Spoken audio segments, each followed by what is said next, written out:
तो बेटा nucleic acid जो है इसकी इंट्रोडक्शन का हमें पता लगा कि ये किस तरह से दुनिया में इंट्रोड्यूस हुआ था।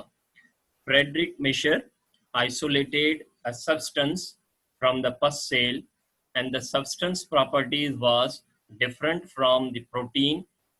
उसकी प्रॉपर्टीज जो हैं वो प्रोटीन से, न्यूक्लिक एसिड से और अपने कार्बोहाइड्रेट से और लिपिड से मुख्तलिफ थी। तो देन इन्होंने उनका नाम रखा पहले न्यूक्लिन। लेटर ऑन जब उनको पता लगा कि इस सब्सटेंस की जो प्रॉपर्टीज हैं वो एसिडिक हैं, तो देन इसका नाम क्या रखा गया? न्यूक्लिक एसिड रखा गया। और यूं ये न्यूक्लिक एसिड जो है जब दुनिया में इंट्रोड्यूस हुआ तो अब ये मॉडर्न स्टडीज से ये हमें पता लगा है कि ये जो न्यूक्लिक एसिड है वो सब ऑर्गेनिज्म में मौजूद है। दुनिया में कोई भी ऐसा ऑर्गेनिज्म मौजूद नहीं है जिसके अंदर जो है ये न्यूक्लिक एसिड मौजूद ना हो। इवन जो वायरस है, हालांकि वो नॉन लिविंग है, वो लिविंग नहीं है, उसके अंदर भी जो है वो न्यूक्लिक एसिड मौजूद है। न्यूक्लिक एसिड आपको सेल में फ्री भी मिलेगी और कंबाइंड स्टेट में भी मिलेगी। So the free nucleic acid जो है वो तो जस्ट न्यूक्लिक एसिड कहलाएगी, और अगर वो कंबाइंड है प्रोटीन के साथ तो एज अ कंजुगेटेड मॉलिक्यूल हम उसे न्यूक्लियोप्रोटीन कहते हैं। Nucleic acid are made of nucleotides. Nucleic acid जो है वो किस चीज की बनी हुई है? न्यूक्लियोटाइड की बनी हुई है, ये याद रखना है। जिस तरह प्रोटीन का मोनोमर अमाइनो एसिड है, कार्बोहाइड्रेट का मोनोमर शुगर है, बिल्कुल उसी तरह जो हमारे न्यूक्लिक एसिड हैं उनका मोनोमर न्यूक्लियोटाइड है। So nucleic acid are long chains of polynucleotide consist of nucleotides bonded to each other. यानी ये जो न्यूक्लिक एसिड है वो एक बड़ी चेन है। किसकी बड़ी चेन है? यानी इस तरह से न्यूक्लियोटाइड आपस में जुड़े हुए हैं और उन न्यूक्लियोटाइड के दरमियान एक खास किस्म का बॉन्ड पाया जाता है। इस बॉन्ड को हम बाद में डिस्कस करते हैं। So nucleotides are bonded to each other, then they forming a long chain. That long chain is simply called as what? Nucleic acid. अब देखें, न्यूक्लिक एसिड जो है वो इस दुनिया में न्यूक्लिक एसिड दो किस्म के हैं। एक न्यूक्लिक एसिड है जिसे हम कहते हैं DNA, while another type of nucleic acid is RNA. So basically there are two types of nucleic acid. One is DNA and another is RNA. DNA stands for deoxyribonucleic acid. RNA stands for ribonucleic acid. Just RNA में deoxy नहीं है और DNA में additional जो हमारे पास prefix है वो लगा हुआ है डीऑक्सी का। तो यहां से एक चीज पता लगती है कि डीएनए में डीऑक्सी है, यानी उसके अंदर एक ऑक्सीजन कम होती है। कहां पर कम होती है ये हम बाद में देखते हैं। और आरएनए में वो ऑक्सीजन कम नहीं होती, लिहाजा आरएनए को हम राइबोन्यूक्लिक एसिड कहते हैं। डीएनए हमें कहाँ मिलेगा? सो डीएनए जो है वो हमें क्रोमेटिन नेटवर्क में मिलता है या सिंपली क्रोमोसोम में मिलता है। और क्रोमेटिन नेटवर्क और क्रोमोसोम जो है वो कहाँ पर मिलता है? वो हमें मिलता है न्यूक्लियस में। अगर यूकेरियोटिक सेल होगा तो फिर न्यूक्लियस में मिलेगा। उसके अलावा डीएनए हमें अलग कुछ ऑर्गेनेल्स में भी मिलता है, जिस तरह माइटोकॉन्ड्रिया और क्लोरोप्लास्ट। तो ये आपके क्वेश्चन की पॉइंट है कि DNA is found in. DNA जो है वो न्यूक्लियस में भी मौजूद होता है, माइटोकॉन्ड्रिया में भी मौजूद होता है और क्लोरोप्लास्ट में भी मौजूद होता है। ये सेल के ऑर्गेनेल हैं, ये इनकी डिटेल हमारे पास बाद में आएगी। आरएनए ये जो है 90% आपको सेल के साइटोप्लाज्म में मिलेगा। 90% of RNA is present in the cell's cytoplasm, while 10% is in the nucleolus. Nucleolus is what? Nucleolus cell के न्यूक्लियस का वो रीजन है जो सबसे डार्क होता है। Darker part of nucleus is nucleolus, और ये वो जगह है न्यूक्लियस में जहां पर आरएनए वगैरह बनता है, जहां आरएनए बनता है यानी राइबोसोम्स की वहां पर सिंथेसिस होती है, तो 10% जो आरएनए है सेल का वो न्यूक्लियोलस में होगा, बाकी 90% जो आरएनए है वो आपको साइटोप्लाज्म में मिलता है। अब हमने अभी डिस्कस किया कि जो हमारा डीएनए है या आरएनए है वो बना हुआ है किसका? न्यूक्लियोटाइड का। So we must know what is nucleotide. तो हमें पता होना चाहिए कि फिर न्यूक्लियोटाइड क्या है। Nucleotide consist of 3 main parts. Nucleotide 3 main चीजों का बना हुआ होता है। तो न्यूक्लियोटाइड की डेफिनेशन ये है कि ये एक नाइट्रोजिनवस ऑर्गेनिक कंपाउंड है, कंसिस्ट ऑफ 3 मेन थिंग्स। कौन कौन सी वो चीजें हैं? उसमें एक चीज है पेंटोज शुगर। अब पेंटोज शुगर यानी ये कार्बोहाइड्रेट है, और ये कार्बोहाइड्रेट कौन सा है? पेंटोज, यानी इसमें कार्बन कितने होंगे? 5। तो ये 5 कार्बन वाली शुगर है। तो 5 कार्बन वाली शुगर है, तो इसका फार्मूला क्या होगा? इसका फार्मूला होगा C5H10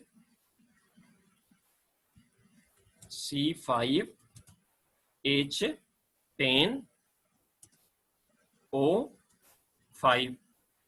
बिकॉज कि हमने ये डिस्कस किया था कार्बोहाइड्रेट में कि अगर हमें कार्बन का नंबर पता हो तो हम हाइड्रोजन और ऑक्सीजन का नंबर फाइंड कर लेते हैं।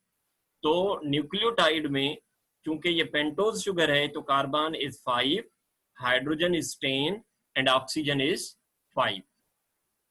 तो न्यूक्लियोटाइड का पहला कंपोनेंट कौन सा है? Pentose sugar. यहां पर ये आपको नजर आ रहा होगा कि ये जो है वो पेंटोज शुगर है।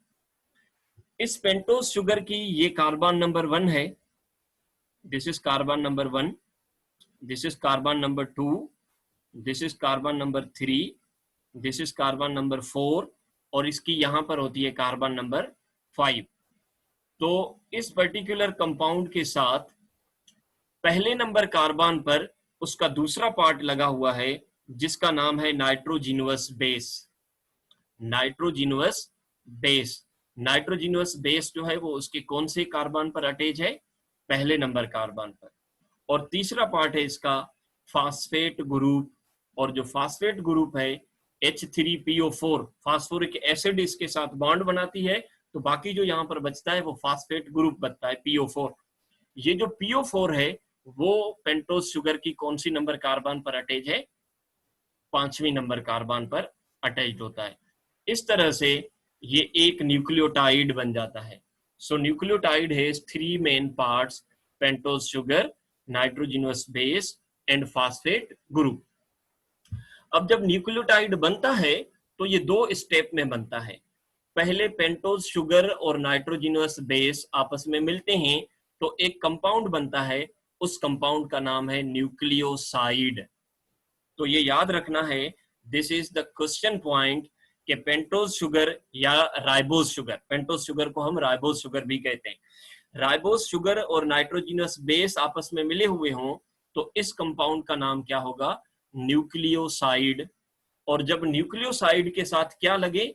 फास्फेट ग्रुप लगे, तो अब ये बन जाता है न्यूक्लियोटाइड।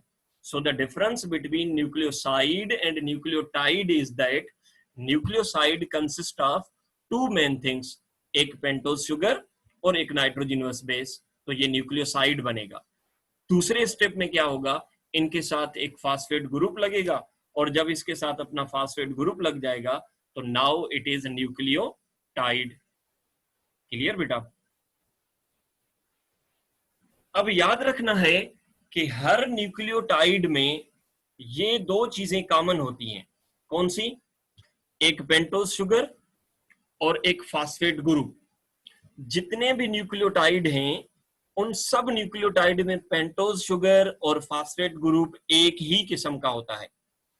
बाकी उनमें जो नाइट्रोजिनस बेसिस हैं वो मुख्तलिफ हो सकते हैं, तो हमें नाइट्रोजिनस बेसिस के फिर मुख्तलिफ टाइप्स पढ़ने हैं कि वो कौन से हैं। ये याद रखना है कि एक न्यूक्लियोटाइड के साथ एक वक्त में एक नाइट्रोजिनस बेस होगा, लेकिन हर न्यूक्लियोटाइड के साथ अलग अलग किस्म का नाइट्रोजिनस बेस होता है। तो बुनियादी तौर पर जो नाइट्रोजिनस बेसिस हैं उनके दो टाइप हैं। कौन कौन से? एक प्यूरीन और एक पिरिमिडाइन। ये याद रखना है। Basically nitrogenous bases are of two types.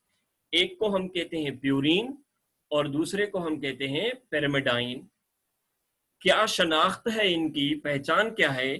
पहचान ये है कि प्यूरीन जो है वो डबल रिंग स्ट्रक्चर से बना हुआ होता है। एक रिंग स्ट्रक्चर ये और ये दूसरी रिंग स्ट्रक्चर ये। सो प्यूरीन में डबल रिंग होंगी, वाइल पिरिमिडाइन में सिंगल रिंग पाई जाती है। ये बुनियादी फर्क आपको समझ में आ गया। तो नाइट्रोजिनस बेसिस जो प्यूरीन है वो कौन कौन से हैं? वो दो हैं। एक का नाम है एडिनाइन और दूसरे का नाम है गोनीन। तो वे इस हिसाब से एडिनाइन और गानीन की स्ट्रक्चर में डबल रिंग पाई जाती है। तो ये कौन सा कंपाउंड है? प्यूरीन। और पिरिमिडाइन की स्ट्रक्चर में एक रिंग पाई जाती है। तो कौन कौन से नाइट्रोजिनस बेसिस हैं जो कि पिरिमिडाइन है? एक साइटोसिन, दूसरा थायमीन और तीसरा यूरासिल। तो इस हिसाब से टोटल नाइट्रोजिनस बेसिस कितने हुए? 5। How many nitrogenous bases are here? Total 5। So total nitrogenous bases जो हैं वो 5 हैं। 5 टोटल हैं। Among them 2 are purine. 2 जो हैं वो प्यूरीन है। कौन कौन से? एक एडिनाइन और दूसरा गोनीन। नाइट्रोजिनस बेसिस को हम पहले लेटर से जाहिर करते हैं। एडिनाइन को ए से जाहिर करते हैं और गानीन को जी से जाहिर करते हैं। और 3 जो हैं वो कौन से हैं हमारे पास? पिरिमिडाइन। कौन कौन से हैं वो? एक थायमीन, दूसरा साइटोसिन और तीसरा यूरासिल। अब याद रखना है कि न्यूक्लिक एसिड 2 किस्म की हैं। डीएनए भी न्यूक्लिक एसिड है, आरएनए भी न्यूक्लिक एसिड है। तो जो डीएनए के न्यूक्लियोटाइड होते हैं, डीएनए के न्यूक्लियोटाइड, उनमें जो नाइट्रोजिनस बेसिस इस्तेमाल होते हैं वो 4 किस्म के इस्तेमाल होते हैं। एक एडिनाइन इस्तेमाल होता है, थायमीन इस्तेमाल होता है, साइटोसिन इस्तेमाल होता है और गानीन इस्तेमाल होता है। वाइल जो आरएनए के न्यूक्लियोटाइड हैं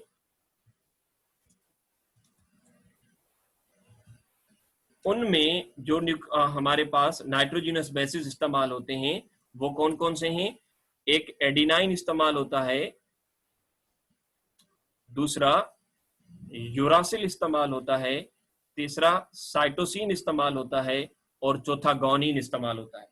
तो एक फर्क है, डीएनए के न्यूक्लियोटाइड नाइट्रोजिनस बेसिस ले सकते हैं कोई भी। कौन सा? एडिनाइन, थायमीन, साइटोसिन और गोनीन में से। आरएनए के न्यूक्लियोटाइड ले सकते हैं एडिनाइन, यूरासिल, साइटोसिन और गोनीन। तो यूं ये बात सिंपलीफाई अगर हम करें तो ये इस तरह से बनती है कि डीएनए के न्यूक्लियोटाइड में थायमीन होगी और आरएनए के न्यूक्लियोटाइड में यूरासिल होती है। यानी डीएनए में 4 न्यूक्लियोटाइड आ सकते हैं नाइट्रोजिनस बेसिस वाले। कौन से? एडिनाइन, थायमीन, साइटोसिन और गोनीन।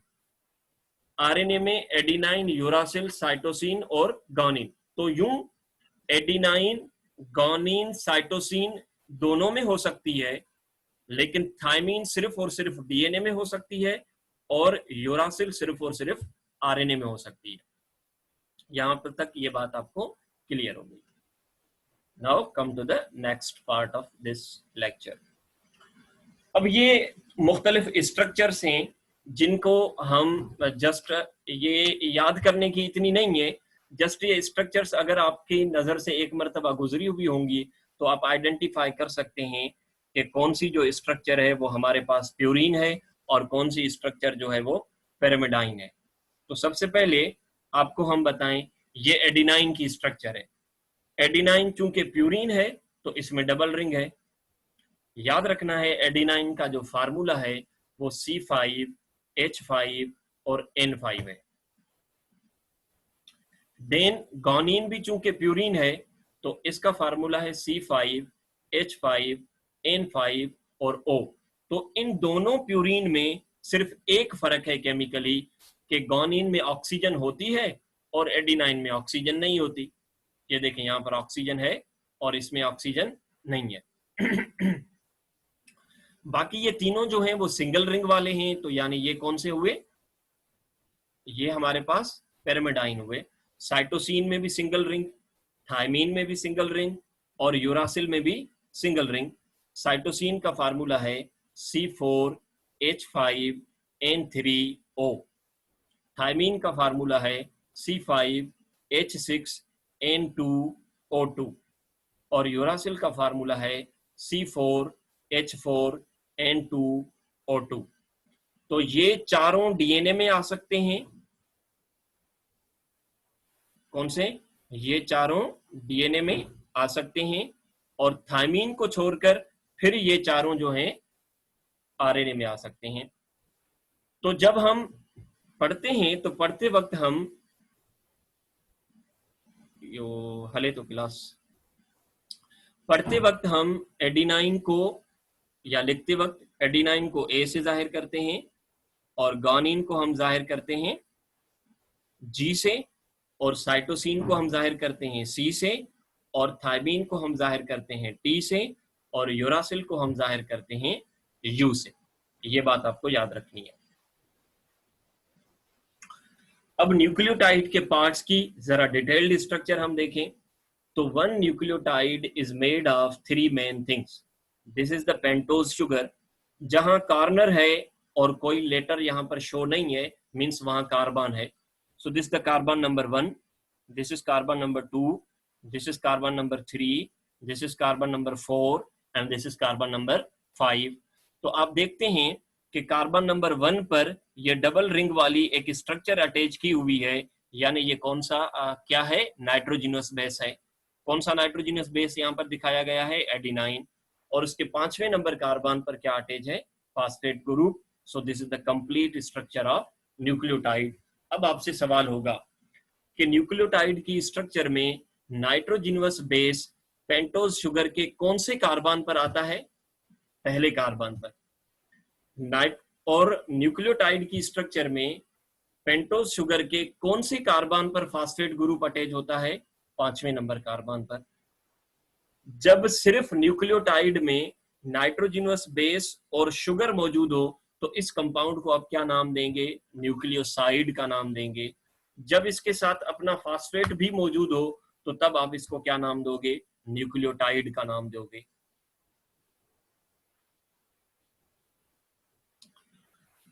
अब न्यूक्लियोटाइड में जो डीएनए का न्यूक्लियोटाइड है और आरएनए का न्यूक्लियोटाइड है उसमें फर्क क्या है। बुनियादी तौर पर जो केमिकल स्ट्रक्चर में एक फर्क है वो है पेंटोज शुगर में नंबर ऑफ ऑक्सीजन का, कि डीएनए की पेंटोज शुगर में जो ऑक्सीजन होनी चाहिए वो कार्बन कितनी है, 5, हाइड्रोजन कितनी होनी चाहिए, 10 और ऑक्सीजन कितनी होनी चाहिए, 5। लेकिन यहां पर 5 नहीं 4 होते हैं। और आरएनए के अंदर ये फार्मूला किस तरह से होता है, C5H10O5। तो चूंकि आरएनए में शुगर में ऑक्सीजन का नंबर वही है जो होना चाहिए, इसलिए इसके आगे हम डीऑक्सी नहीं लगाते। डीएनए में चूंकि एक ऑक्सीजन कम है तो इसलिए हम यहां पर डीएनए के नाम के साथ डीऑक्सी लगा रहे हैं। डीऑक्सी का मतलब है कि इसमें से ऑक्सीजन रिमूव की हुई है। तो ये कहां पर रिमूवल होता है, यहां पर आपको नजर आ रहा है कि कार्बन नंबर 2, सॉरी यहां पर ये आरएनए है, ये वाली स्ट्रक्चर आरएनए है और ये वाली स्ट्रक्चर डीएनए की है। तो इस स्ट्रक्चर में जो आरएनए का फार्मूला है वो है हमारे पास C5H10O5 और ये जो स्ट्रक्चर है क्योंकि किसकी है, डीएनए की है, तो इसमें C5H10O4 है, यानी यहां पर एक ऑक्सीजन कम है। तो आरएनए के न्यूक्लियोटाइड को हम राइबो न्यूक्लिक एसिड कहते हैं और डीएनए को हम डीऑक्सी राइबो न्यूक्लिक एसिड कहते हैं। वो इसलिए कि ये डीऑक्सी यानी इसमें एक ऑक्सीजन कम है। तो एक बात ये समझ में आ गई, कौन से नंबर कार्बन पर, ये दूसरे नंबर कार्बन पर। आरएनए में दूसरे नंबर कार्बन पर OH ग्रुप मौजूद होता है और डीएनए के न्यूक्लियोटाइड में हाइड्रोजन मौजूद होती है, वहां ऑक्सीजन मौजूद नहीं होती, इसलिए इसकी एक ऑक्सीजन कम है। तो इस एक ऑक्सीजन कम होने की वजह से यह डीऑक्सी है। दूसरा फर्क क्या है, दूसरा फर्क यह है कि आरएनए के न्यूक्लियोटाइड में जो नाइट्रोजिनस बेसिस इस्तेमाल होते हैं वो इस तरह से इस्तेमाल होते हैं। कौन कौन से, एडिनाइन, साइटोसिन, गुआनिन और यूरासिल।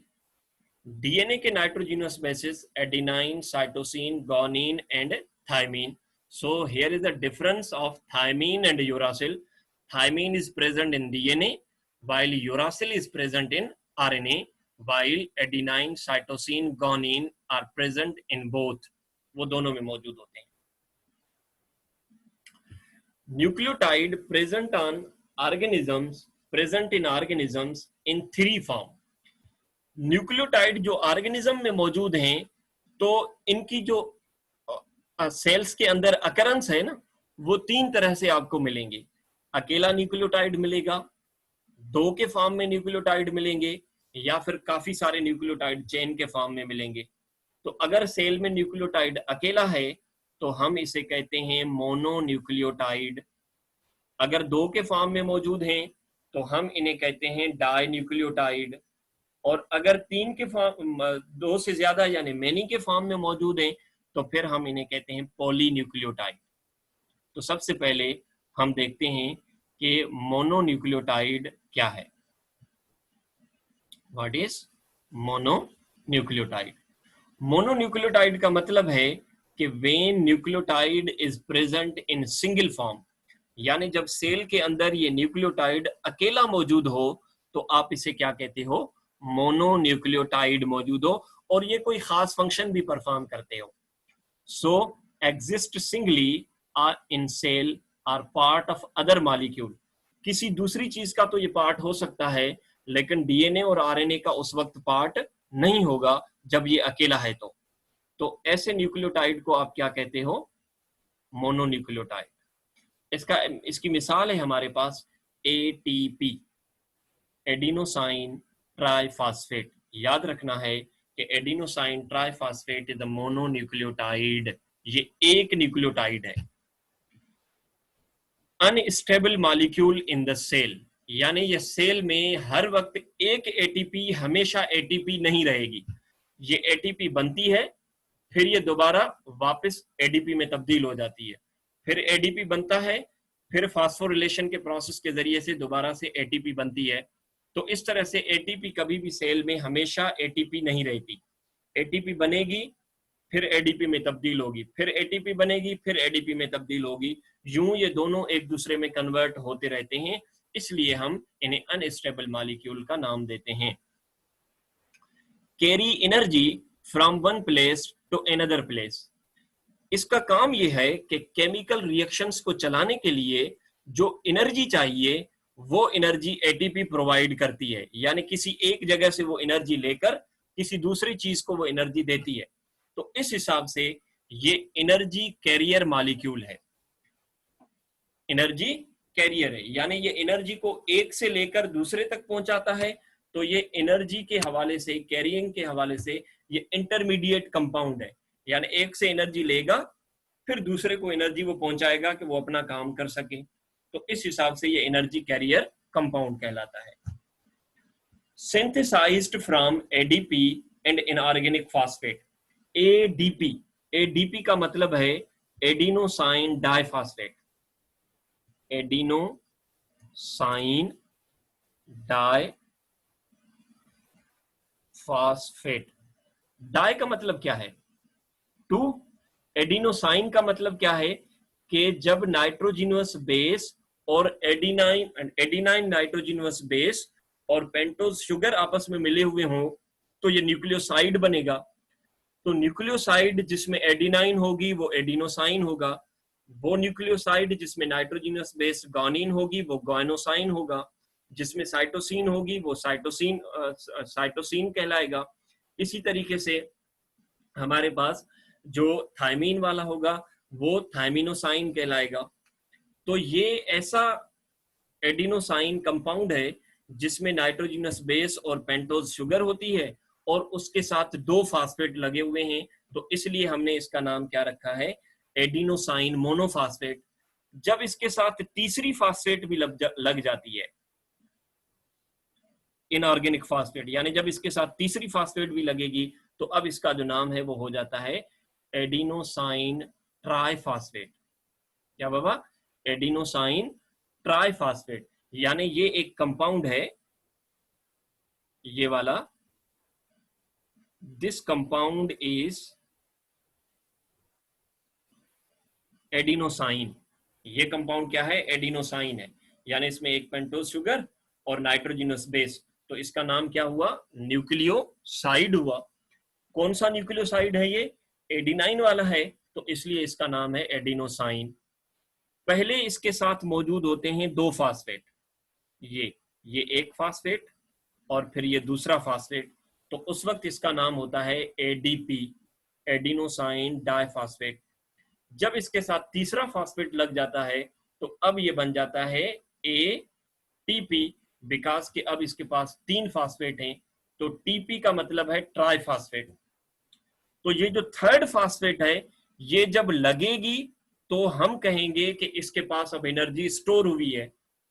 जब इसमें से ये थर्ड फास्फेट टूटेगी तो ये एनर्जी रिलीज करेगा।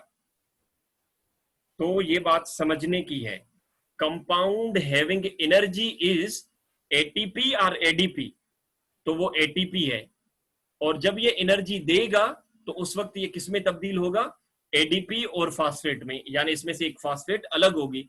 जब फास्फेट अलग हो जाएगी तो फिर ये तब्दील हो जाएगा किसमें, I can't hear you clearly. तो ये बेटा आपके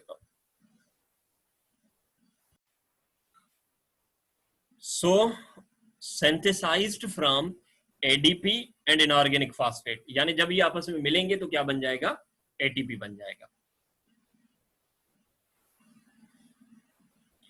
यस, हैविंग एनर्जी यानी एनर्जी कैरियर इज एटीपी, और जब ये एनर्जी देगा तो किसमें रिलीज होगा, हाइड्रोलाइज होगा, एडीपी और इनऑर्गेनिक फास्फेट में।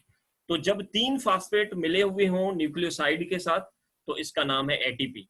तो मोनोन्यूक्लियोटाइड का एग्जाम्पल हम डिस्कस कर रहे हैं एटीपी, और एटीपी की स्ट्रक्चर भी हमें समझ में आई और उसका रोल भी हमें समझ में आ गया। तो एक एटीपी बनी हुई होती है किसकी, एक नाइट्रोजिनस बेस एडिनाइन की, एक राइबोज शुगर और 3 उसमें फास्फेट होते हैं। जब एटीपी कन्वर्ट्स इनटू एडीपी, जब एटीपी ब्रेक होती है एडीपी में तो ये एनर्जी देती है। कितनी एनर्जी देती है, 31.81 किलो जोल, अगर जोल्स में मैयर करोगे, या फिर किलो कैलोरीज में आप मैयर करोगे तो 7.3 किलो कैलोरीज पर मोल। ये याद करना है आपको, 1 ATP provides this amount of energy. So ATP is an example of mononucleotide. ATP को हम एनर्जी करेंसी ऑफ सेल भी कहते हैं। क्या बाबा, energy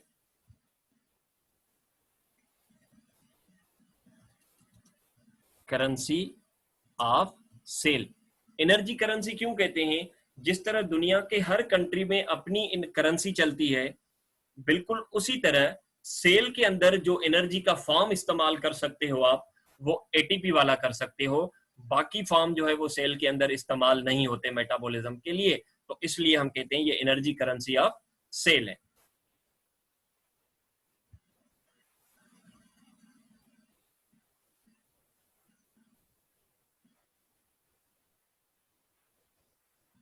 dinucleotide, when nucleotides are present in 2 form, यानी जब 2 न्यूक्लियोटाइड एक दूसरे से लगे हुए हों तो फिर हम उसे क्या नाम देते हैं, डाई न्यूक्लियोटाइड का नाम देते हैं। When two nucleotides are bonded, उसकी मिसाल है NAD, nicotinamide adenine dinucleotide. Nicotinamide adenine dinucleotide, ये इसका फुल फॉर्म है। अब निकोटीन अमाइड क्या है? ये एक विटामिन है, विटामिन बी का फॉर्म है।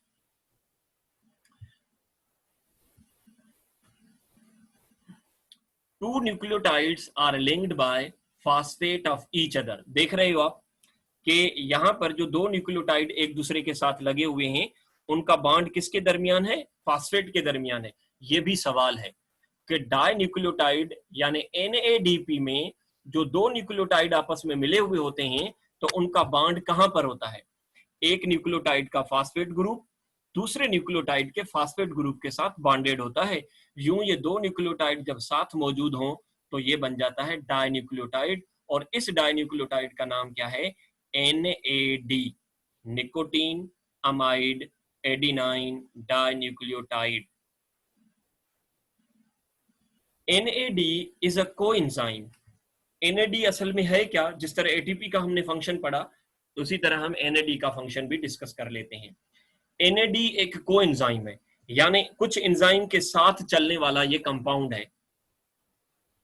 क्या काम करता है? Serve as electron carrier. ये इलेक्ट्रॉन जो है वो कैरी करता है, यानी एंजाइमेटिक रिएक्शंस की वजह से जब कोई सबस्ट्रेट एनर्जी देता है in the form of electron, यानी वो अपने इलेक्ट्रॉन देता है, तो उससे पहले कौन इलेक्ट्रॉन लेता है? NAD। फिर ये NAD क्या करेगा? ये इलेक्ट्रॉन किसी दूसरे को जाकर पहुंचाएगा।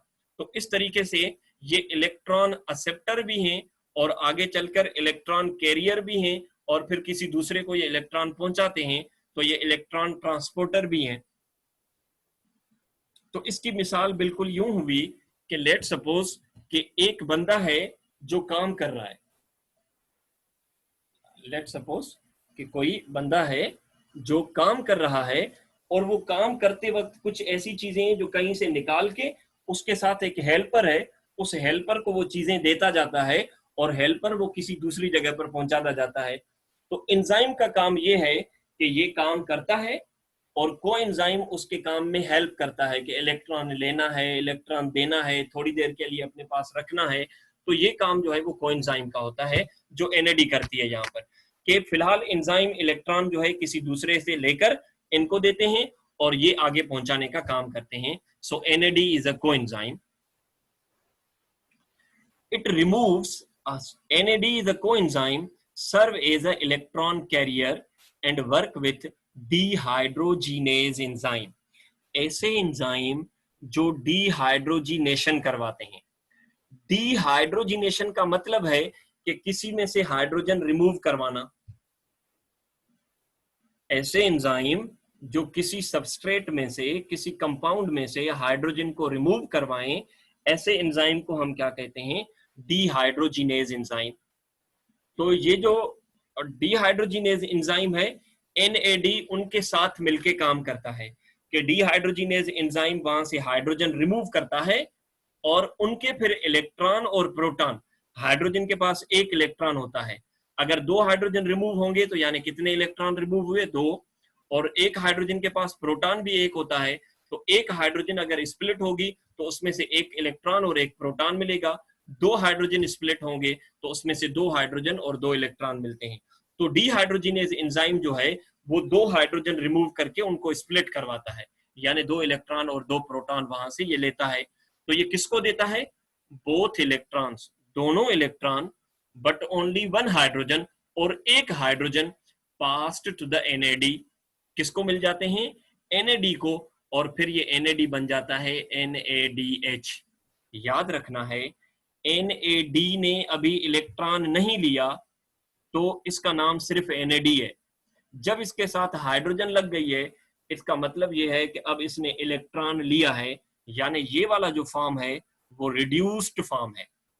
कोई भी इलेक्ट्रॉन लेता है तो हम कहते हैं ये रिड्यूस हुआ है, और जो इलेक्ट्रॉन देता है हम उसे कहते हैं, हम उसे क्या कहते हैं कि ये ऑक्सीडाइज हुआ है। तो लेने वाला ऑक्सीडाइज होता है और देने वाला रिड्यूस हुआ है।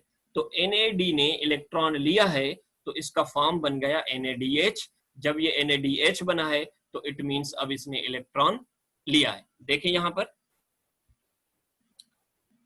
ये एक हाइड्रोजन यहां पर शो हो रही है, लेकिन आफ्टर द रिडक्शन जब ये NADH बन गया है अब इसके पास 2 हाइड्रोजन मौजूद हैं, मींस अब इन्होंने इलेक्ट्रॉन लिया है। तो जब ये इलेक्ट्रॉन लेता है तो now it's name is NADH। अब इसका नाम क्या होता है? NADH होता है। इलेक्ट्रॉन गेनर इज रिड्यूस्ड, यानी जिसने इलेक्ट्रॉन लिया वो रिड्यूस हो गया और जिसने इलेक्ट्रॉन दिया वो ऑक्सीडाइज हो गया। गेनर का मतलब है लेने वाला। सो द सब्सटेंस और molecule which gains electron means it has been reduced, and जो डोनेट कर रहा है वो आपका क्या है? ऑक्सीडाइज्ड हुआ। नेक्स्ट फॉर्म है न्यूक्लियोटाइड का, पॉलीन्यूक्लियोटाइड। ये पॉलीन्यूक्लियोटाइड हम कल जो है वो डिटेल में डिस्कस करेंगे। यहां तक आपको जो भी सवालात हैं वो आप प्लीज पूछें। डाइन्यूक्लियोटाइड में, मोनोन्यूक्लियोटाइड में या फिर न्यूक्लियोटाइड की स्ट्रक्चर में आपको कोई भी क्वेश्चन है तो बेटा वो आप पूछ सकते हैं।